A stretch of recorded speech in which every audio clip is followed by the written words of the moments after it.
This video will show you how to edit your test options and what all of the options are for, and I'll explain a little bit about each of them. Right, so once you've set up your test, you will know that you normally go straight through after the canvas to the test options. I'm going to go in by editing the test options, so this is my test, edit the test options. If I want to change any of the questions, I will go to edit the test. So we're going to edit the test options today. And here we can put in our description. And you'll see some of the first things we have access to is the student going to see the description and the instructions before they start the test. So if you uncheck this box, for instance, they will see the description but not the instructions. Now there's a multitude of reasons why you would want to show one or both or the others. That is up to you. The next one here is open test in new window. So in other words, in your browser, if the student clicks on the test, a new tab will open up here and the test will be there. That means your student can navigate back to their Blackboard eTutor page. So this is nice if you have open book tests and you want your students to access resources on the Blackboard page still, then they can just go back and forth between the two tests. Otherwise, just leave that unchecked or on no if you want the test to open on the same page, and then they cannot go back and forth. Right, we want to make it available to students. Now this will be on no by default, so you want to make sure to always make this available. Now there's one thing that people always misunderstand is if you have availability dates, in other words, you only open the test for a certain amount of time, you still want to make it available because it is going to be available for those times only. So don't leave it on no then, have it on yes. Only leave this on no if you absolutely don't want them to see it at all, or we can also do it on the course menu, where you can just hide the whole link, but make sure that it is checked on yes, and rather use the test availability dates to control when the test opens and closes. Add any announcement for this test. That's pretty straightforward. You want the students to be made aware that a test was created and the instructions that go with it.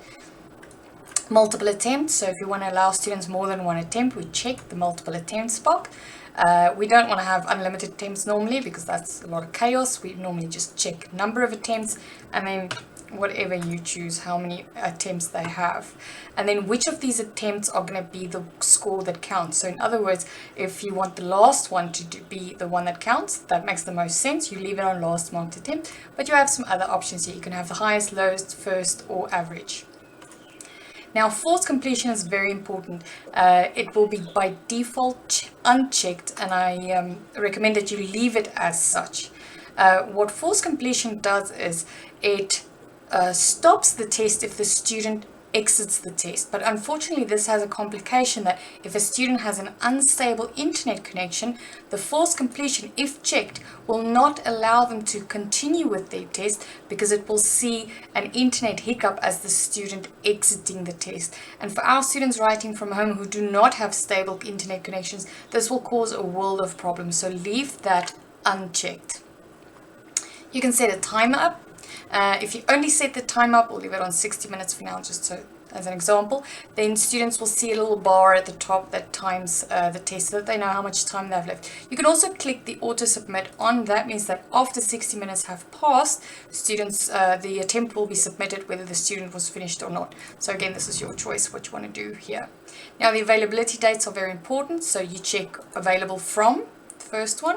So this test is going to be available from tomorrow, let's say at 8 in the morning, and it's going to be available until let's say Friday until the afternoonish, kind of, let's say noon.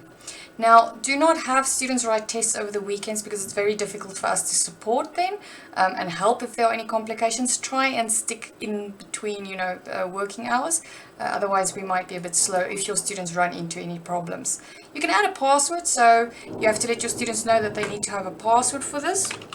And that means that if the student opens the test, it will prompt for a password, and they won't be allowed in the test unless they provide the correct password. So again, that's your discretion if you want to use that or not. Test availability is exceptions that we create for certain users. So you can add a user or group here.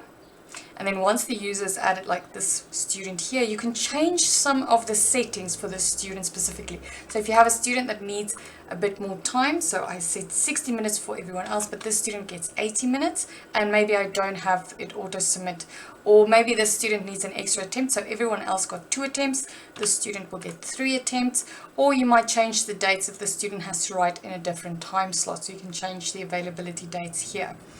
So that is for the exceptions. Due date is not really important because we don't use the calendar as much. If you do use the calendar, the only helpful thing the due date provides is it provides a slot on the calendar for the student to see. But as we normally contact our students via WhatsApp, ConnectYard, or announcements, etc., this is not really important, so you don't need to check this. However, let me just make a note of this. If you have a due date, and the due date is the last day, for instance, at 12.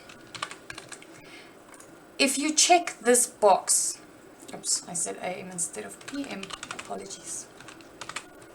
Okay, if you check this box here, do not allow students to start the test if the due date has passed. The student will not be able to open the test after that specific time. So be very careful with the due date. In fact, just leave it off because it's not really relevant if you have availability dates anyway. Okay, the self-assessment options, always leave this checked as is. So include this test in grade score calculations. If you check this box instead, you will not have access to the scores of the student's test. This is for reflection tests or things like that. So you'll see here it very pointedly says, to protect student privacy, this choice cannot be reversed later without deleting all attempts. So whatever you do, make sure that you always leave it as it is defaulted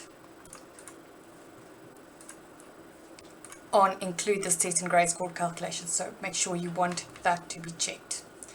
Okay, the results. So you have a couple of ways that you can do this. Score per question. So you can just hover your cursor over this little eye and it will show you what this one does. Show the score on each question to students. If you don't want that, you uncheck it.